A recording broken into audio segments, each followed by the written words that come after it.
of that pleasure, right?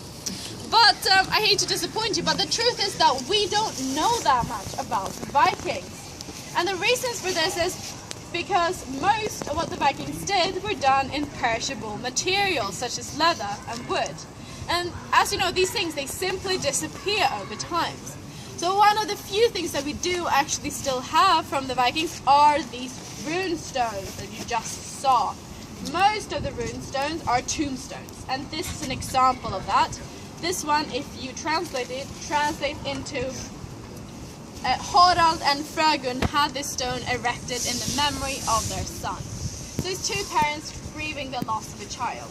But not all of the rune stones are tombstones. One of my favorite ones, for example, is in Uppsala, and it reads, Vigmund had this stone erected in honor of himself. He was the greatest of all men. So, I mean, I think that sounds pretty cool.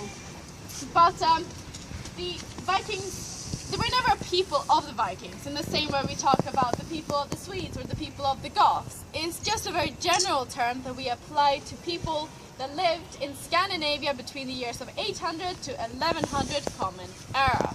And so most Vikings, they stayed home in Sweden and they had their farms and they were out playing with, like normal children or, like normal women. They didn't go around raping and sort of plundering things. But,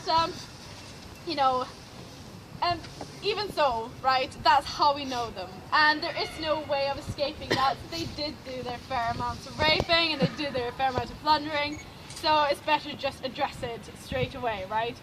But these guys, right, they did a lot more than just that. And one thing that I don't think that they get enough credit for is traveling.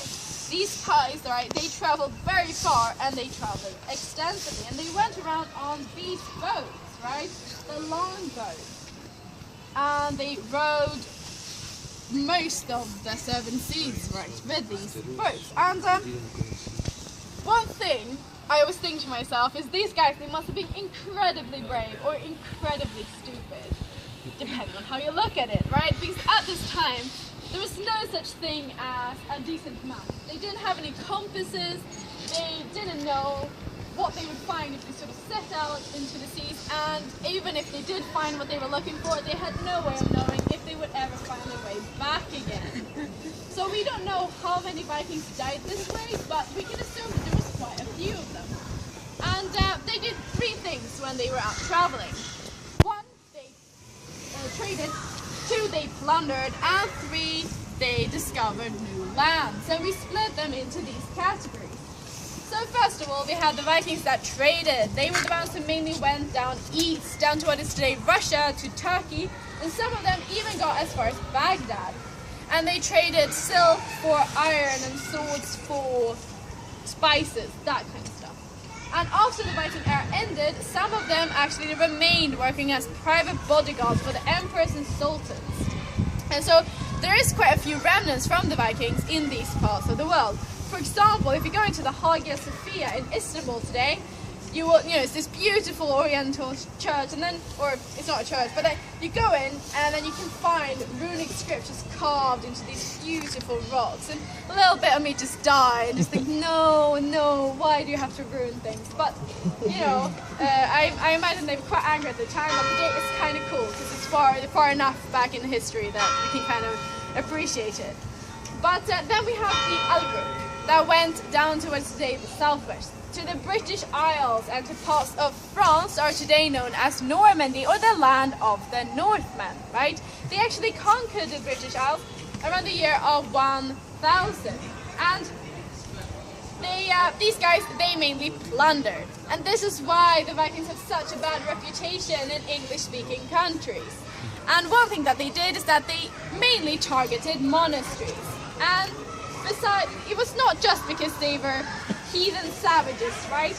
It was because it was a clever thing to be doing, because these monasteries, they were very rich in gold, so you were given a lot from plundering them.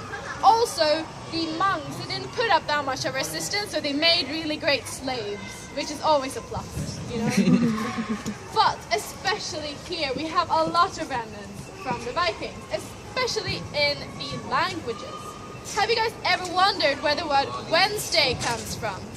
Anyone know? Woden's Day. Yes, correct. Woden's Day, or in Swedish, Oden, right? And Woden or Oden was the ancient Norse god of wisdom. And something that Odin did, which I think is really cool, is that he plucked out his eyes, right? And he placed one of it in the fountain of wisdom. That way, he could know everything that had ever happened. He also had 2 ravens, each one perched on one shoulder, Hugin and Munin, and he sent them into the world. They would fly and observe everything, and then they would come back and whisper in his ear everything that they had seen. That way he could stay connected with everything that was going on as well. So essentially, this guy knew everything about everything, which is not half bad. And then we have Thursday, and that is of course Thor's Day, and I think you know of Thor because he was recently given his very own 2 Hollywood films. Good on him. But that's the guy with the hammer, right? That created lightning and thunder, and that's also what he is god for. So he went around with his hammer, Mjolnir, and then he has his 8-legged horse, and he just goes around kind of wreaking havoc wherever he goes. That's Thor. And then we have Friday, and that is Freya's day. And Freya was the goddess of fertility, so she made sure that the flowers bloom and that the harvests were good, and you know, that everything was sort of came alive again. And then we have the last group, and they were the ones who discovered new lands, and they discovered Greenland, they discovered Iceland, and discovered America 500 years before Columbus got there. So when the Europeans reached America, they came to Newfoundland and they found this local population there, and they were speaking of this mythological kingdom called Saguenay, where everyone was really tall, blonde, and they wore furs, and apparently they were very rich in gold. So a lot of Europeans, they went looking for this mythological kingdom, but they never found it. So we don't know if this kingdom was actually Sweden, but I'd like to think that it was. And the Vikings, they actually called America Wineland. And we are not really sure why, but it seems to be a very early marketing scam to trick people into thinking it was worth the time to go there. And speaking of being bad at naming stuff, these were also the guys who named this place. Can you guess? Greenland, absolutely. So here we go, in Greenland. And by the same logic applied, we get that this is obviously Iceland. Of course it is. And once again, Iceland becomes the Vikings' most important and longest remaining settlement, right? People still live there. And it is actually argued that the reason that they could have it for themselves for such a long time is because they named it Iceland. Because let's be honest, who wants to go to a place called Iceland? Doesn't seem like there's a lot of things to do, let me put it that way. But one thing that I would like for you to bring home with you when you go back to your home countries and you talk about the Vikings is this thing about the Vikings stealing. The Vikings never stole, and I'll tell you why. According to Viking law, it is illegal to steal. It is, however, not illegal to kill. So, what's your name? Toby. So, I'm a Viking. I go up to Toby and say, "Hi, give us your stuff." If you were clever, here, Toby, he would give me his stuff. And so the Vikings, they did a lot of findings on their travels, right? However, if I go up to Toby and I ask him for things and he says, "No, they're mine, go away," I could just kill him, and I found a lot of things. So on their travels, right, the Vikings, they got a lot of gifts and they did a lot of findings, but they